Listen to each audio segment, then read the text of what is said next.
Welcome to Sustainable Health Empowerment's Health Education Series. I'm Nicholas Tan, and I am a pediatric hospitalist. Today's telecast is the first in a series of 4 during which we will be discussing asthma. In this session, we will 1. Define asthma, 2.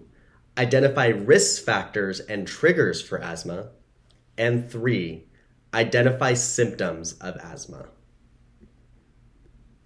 Asthma is a chronic, that is long-term, disease that affects the lungs in people of all ages. It usually begins in childhood, and risk factors in young children include frequent wheezing and numerous respiratory infections. Asthma causes recurrent episodes of wheezing, which is a whistling sound when you breathe, chest tightness, shortness of breath, and coughing, which usually occur early in the morning or at night. If you have asthma, you have it all the time, but sometimes you will have asthma attacks only when something bothers your lungs. An asthma attack may include trouble breathing, coughing, wheezing, and chest tightness. Your airways are tubes that carry air in and out of your lungs. These airways become smaller as they go further, like branches of a tree that are smaller than the trunk of the tree. People with asthma have airways that are swollen and very sensitive. Their airways tend to react strongly to certain things they breathe in. Look at the picture on the right. When the airways react to something breathed in, the muscles around them tighten, making the airways narrower and causing less air to move in and out of the lungs.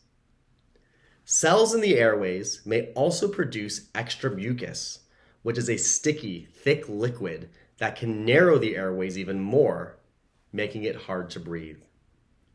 This can lead to an asthma attack. The picture on the far right shows what an asthma attack looks like from the inside. Sometimes symptoms are mild and can be controlled. At other times, they get worse and lead to asthma attacks, known as flare-ups or exacerbations. It is very important to control and treat asthma symptoms to prevent asthma attacks, which can lead to an emergency situation and can be fatal. So, what irritants can bring on or trigger an asthma attack? They may be different for each person, but some of the things are smoke, pollution, dust, pet hair, mold, cold air, strong emotions, stress, exercise, allergies, and eczema attacks. Let's review what we have learned today. What does asthma do to the airways? Narrows them, causes a rash, inflames them, or expands them? Remember, more than one answer may be correct. Yes, it narrows and inflames them. When the airways react, what tightens? Blood cells, mucus, cartilage, or muscles? The correct answer is muscles. The muscles around the airways tighten.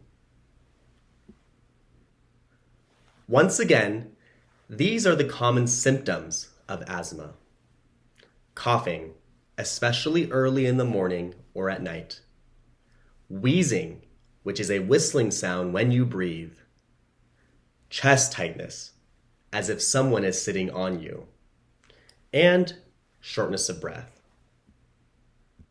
Today we have talked about what asthma is, how it affects airways, some of the things that can trigger it, and symptoms. Next week, we will discuss the diagnosis of asthma, as well as the importance of an asthma action plan. Thank you for tuning in. Be sure to check out all the episodes in this health series. We'll see you next week. Here's to good health and good habits.